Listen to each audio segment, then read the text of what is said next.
Something is happening on Relic Entertainment's Twitch channel. The developer studio appears to be relaying a map of the Mediterranean Sea shown from above, stylized in a way reminiscent of an early 20th century era.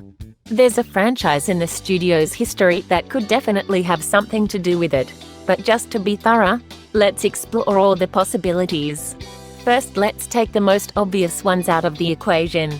This probably has nothing to do with Homeworld or Dawn of War. While Earth technically exists in both science fiction universes, it is a distant memory in Homeworld and the center of a dystopian empire ruled by an immortal god emperor in the other. We can rule them out almost certainly. Earlier this year, we'd got a lot of information about the upcoming Age of Empires 4.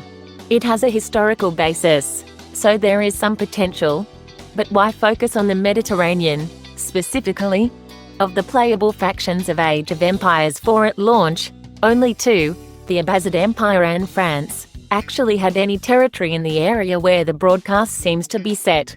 And his main power bases were hundreds of miles away in Baghdad and Paris, respectively.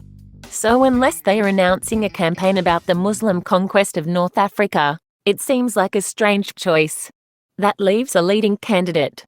I think it's pretty clear that we'll finally get a sequel to 2003's Impossible Creatures. No, it's probably related to Company of Heroes. It's been 8 years since Company of Heroes 2 and 4 years since its last DLC. That means we are more than prepared to receive a sequel. But it's also possible that this is a Mediterranean DLC for Company of Heroes 2.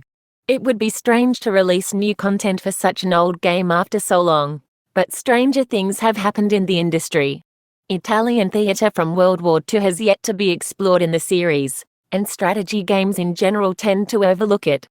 From 1943 to 1945, a huge multinational Allied force landed on the opposite end of the continent from the legendary beaches of Normandy and had a few words with a certain Benito Mussolini.